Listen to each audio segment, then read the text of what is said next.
بسم اللہ الرحمن الرحیم۔ ابو بکر ابو بکر ابو بکر، عشق حقیقی کا ہے وہ باب جس کا اختتام نہیں کوئی۔ فنا فی الرسول اللہ، فنا فی الرسول اللہ کی ہے وہ مثال کہ جس کی مثال نہیں کوئی۔ وفا و محبت کی وہ داستاں کہ جس کا شمار نہیں کوئی۔ اتباع خدا کا وہ رشتہ کمال کہ جس کو زوال نہیں کوئی۔ صدق اللہ العظیم۔ معزز جملہ سامعین کرام، آج شان ابو بکر صدیق تو سب سنتے ہیں، آج میں پیغام ابو بکر صدیق آپ لوگوں تک پہنچانا چاہتا ہوں۔ میں المختصر تھوڑے سے وقت میں پیغام ابو بکر صدیق، ان کے اس پہلا خطبہ خلافت جو خلافت سنبھالنے کے بعد انہوں نے ارشاد فرمایا، اس کی توسط سے آپ تک پہنچانا چاہتا ہوں۔ حضرت ابو بکر صدیق رضی اللہ تعالیٰ عنہ نے خلافت سنبھالنے کے بعد ایک خطبہ ارشاد فرمایا اے لوگو، مجھے تم پر امیر اور والی مقرر کیا گیا ہے، حالانکہ میں تم سے بہتر نہیں ہوں۔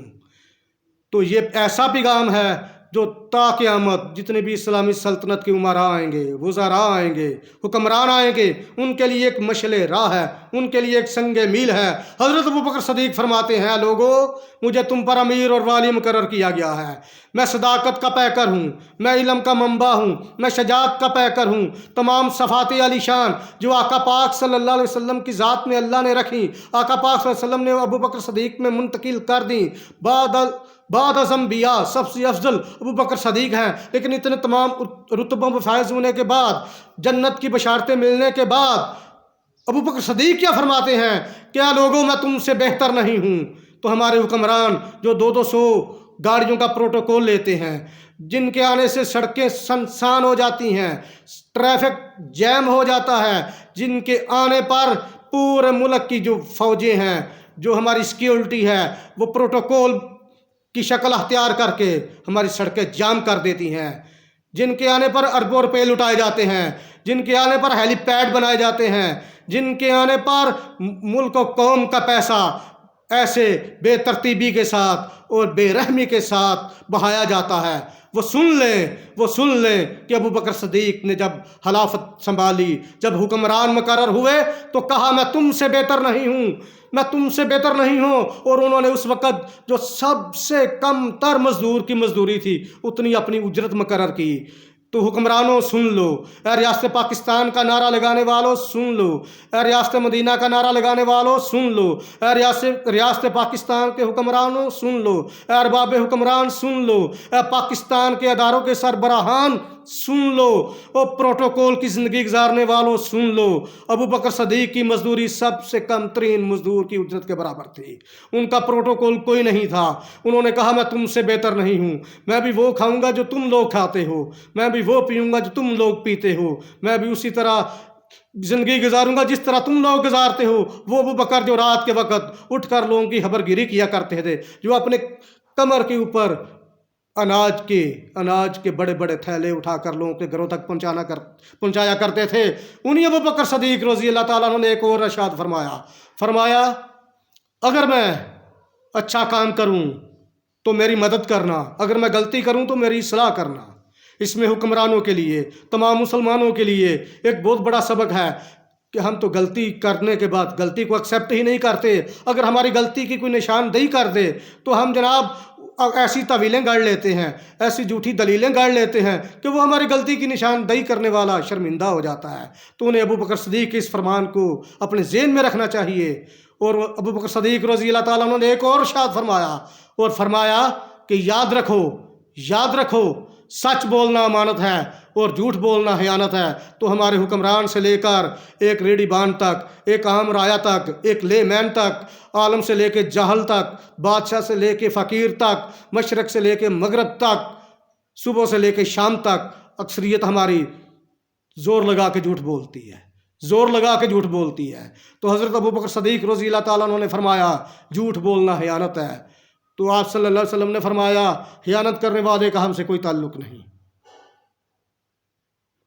تو اس لیے لوگوں جان رکھو، ابو بکر صدیق نے جو ارشاد فرمایا اس میں سب کے لیے سبق ہے، سب کے لیے نصیحت ہے۔ جو ابو بکر سے وفا کا رشتہ اور اس کا روپ دارنا چاہتے ہیں، جو ابو بکر سے وفا کا رشتہ نبھانا چاہتے ہیں، جو اپنے آپ کو عاشق ابو بکر کہتے ہیں، وہ یہ بات یاد رکھیں کہ ابو بکر صدیق رضی اللہ تعالیٰ عنہ نے فرمایا تھا، یاد رکھو تم میں سے کمزور شخص میرے نزدیک طاقتور ہے، جب تک میں اس کا حق اسے اس شخص سے جس نے اس کا حق چھینا ہے لے کر نہ دوں، اور تم میں سے جو سب سے زیادہ طاقتور ہے میرے نزدیک وہ سب سے زیادہ کمزور ہے، جب تک میں اس سے وہ حق لے کر جو اس نے لوگوں کا چھینا ہوا ہے اس شخص کو نہ پہنچا دوں جس کا حق چھینا گیا ہے۔ تو اس کے لیے ہمارے عدلیہ کے لیے، ہمارے رہنماؤں کے لیے، ہمارے عنان حکمران کے لیے، ہمارے ہر شخص کے لیے جو گھر کا سربراہ ہے، جو گلی کا سربراہ ہے، جو محلے کا سربراہ ہے، جو شہر کا سربراہ ہے، جو صوبے کا سربراہ ہے، جو ملک کا سربراہ ہے، جس کے ہاتھ میں انصاف کا ترازو ہے، اس کے لیے ایک معیار مقرر کر دیا گیا کہ طاقتور جتنا مرضی ہو وہ کمزور ہے اس وقت تک جب تک اس نے جس کا حق چھینا ہے اس سے وہ حق لے کر جس سے حق چھینا گیا اس تک نہ پہنچایا جائے، تب تک وہ کمزور ہے، اسے کمزور سمجھا جائے، اس کے روب اور دبدبے میں نہ دبا جائے، ڈالروں کی چمک کے نیچے نہ دبا جائے، بڑی بڑی گاڑیوں کے روب میں نہ آیا جائے۔ اس میں ایک اور پیغام ابو بکر صدیق رضی اللہ تعالیٰ عنہ نے دیا کہ جو قوم جہاد چھوڑ دیتی ہے اللہ اس پر ذلت مسرت کر دیتا ہے۔ تو پاکستان کی حکومت یہ بات جان لے، پاکستان کے لوگ یہ بات جان لیں کہ ہم جہاد چھوڑ چکے ہیں، ہم نے جہاد کو ترک کر دیا ہے، ہم عیاشیوں میں پڑ گئے ہیں، ہماری زندگی کا مقصد پیسہ کمانا بائی ہوک اور کروک جیسے بھی ہو اور اسے عیاشی کرنا ہے۔ تو ہمیں یہ بات ابو بکر صدیق رضی اللہ تعالیٰ عنہ کو خطبہ سامنے رکھتے ہوئے ہم مساجد میں جاتے ہیں اور بڑے بڑے واعظ بھی سنتے ہیں، بڑی بڑی نصیحتیں بھی سنتے ہیں، ابو بکر صدیق سے وفا کا اقرار بھی کرتے ہیں، تو پھر ہمیں ان کے اس قول پہ عمل کرنا ہوگا، ہمیں جہاد کو اپنانا ہوگا۔ پھر انہوں نے ایک بات ارشاد فرمائی اور فرمایا، اے لوگو اللہ تعالیٰ بے حیا قوم پر مصائب نازل کرتا ہے۔ تو اب دیکھیں ہم صبح سے لے کے شام تک مصائب میں گرے ہوئے ہیں، گھر سے باہر نکلے کھیت لہلا رہے ہیں، گندم کی فصل ہے خریدنے کی سکت نہیں،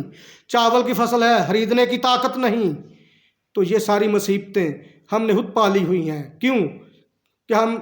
رات کو سوتے بھی موبائل کے اندر لغویات سنتے اور دیکھتے ہوئے ہیں، صبح اٹھتے بھی موبائل کے اندر لغویات سنتے اور دیکھتے ہوئے ہیں۔ حیا کا تقدس ہی نہیں رہا، حیا کا تصور ہی نہیں رہا، بہن کو بھائی کی، بھائی کو بہن کی، باپ کو اولاد کی، اولاد کو باپ کی، استاد کو شاگرد کی، شاگرد کو استاد کی، عالم کو عام آدمی کی، عام آدمی کو عالم کی۔ وہ جو ایک قدر تھی،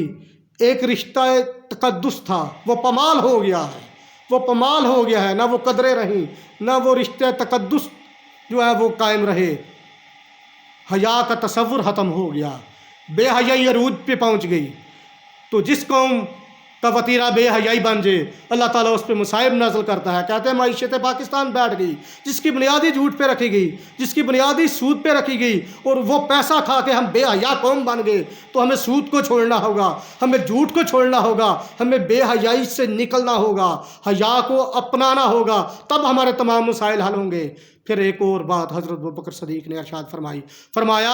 جب میں اللہ اور اس کے رسول کی اطاعت کروں تو میری اطاعت کرنا، اور اگر میں اللہ اور اس کے رسول کی اطاعت چھوڑ دوں تو میری اطاعت نہ کرنا۔ جو لوگ یہ فتویٰ دیتے ہیں کہ ہاتھ میں وقت کی اطاعت ضروری ہے، ہاں ہاتھ میں وقت کی اطاعت ضروری ہے، اس وقت تک ضروری ہے جب وہ اللہ اور اللہ کے رسول کی اتباع کرے، ان کے حکمرانوں کو نافذ کرے۔ اگر اللہ اور اللہ کے رسول کی اتباع کو چھوڑ دے، اگر ختم نبوت کے حلف میں فرق ڈالنا شروع کر دے، اور اگر ناموس رسالت کا بل پاس کرنے میں ہچکچاہٹ محسوس کرے، اس کا ایوان ناموس رسالت کا بل بھی پاس نہ کر سکے، اگر حکمران ناموس رسالت پہ پیرا داری کو چھوڑ دیں، اگر حکمران ختم نبوت پہ پیرا دینا چھوڑ دیں، تو پھر ایسے حکمران کی اتباع ضروری نہیں، بلکہ اسے مسلمانوں کا حکمران مقرر ہونے کا حق ہی نہیں۔ اسے تو گریبان سے پکڑ کے اس عنان حکومت سے باہر نکال پھینکنا چاہیے جو آپ صلی اللہ علیہ وسلم کے دین سے، جو ابو بکر صدیق کے مشن سے غداری کرے، جو ابو بکر صدیق نے جہاد کا درس دیا، جو ختم نبوت پہ پیرا داری کا درس دیا، جو ناموس رسالت کا درس دیا،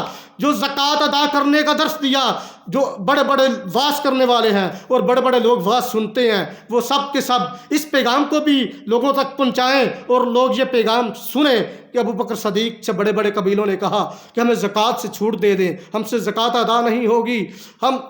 نمازیں پڑھیں گے؟ تو ابو بکر صدیق نے کہا خدا کی قسم ایک رسی کے برابر بھی جو زکوٰۃ نہیں دے گا ابو بکر صدیق اس سے جہاد کرے گا۔ حالانکہ حضرت عمر فاروق رضی اللہ تعالیٰ نے اختلاف کیا کہ یہ کلمہ گو ہیں، تو ابو بکر صدیق رضی اللہ تعالیٰ نے کہا گو یہ کلمہ گو ہیں، لیکن میرے آقا صلی اللہ علیہ وسلم نے زکوٰۃ فرض کی، اگر یہ زکوٰۃ دینے سے انکار کریں گے، زکوٰۃ دینے میں کوتاہی کریں گے، یہاں تک کہ ایک رسی کے برابر بھی زکوٰۃ نہیں دیں گے، تو ابو بکر صدیق ان سے جہاد کرے گا۔ اور ان قبائل سے جہاد کیا، ان کا کلا کما کیا، انہیں زکوٰۃ دینے پر مجبور کیا، اور وہ جب ان کو شکست ہوئی تو وہ پے در پے زکوٰۃ جمع کروانے لگے۔ اور اگر زکوٰۃ کا نظام جو ابو بکر صدیق نے دیا، جو ایمان کا معیار ابو بکر صدیق نے قائم کیا، ختم نبوت پہ پیرا داری، ناموس رسالت پہ پیرا داری، زکوٰۃ تو اسی طرح فرض سمجھا جائے جس طرح نماز فرض ہے، نہ نماز کی کوتاہی کی اجازت ہے، نہ زکوٰۃ میں کوتاہی کی اجازت ہے۔ اگر ان معیاران ایمان کو ہم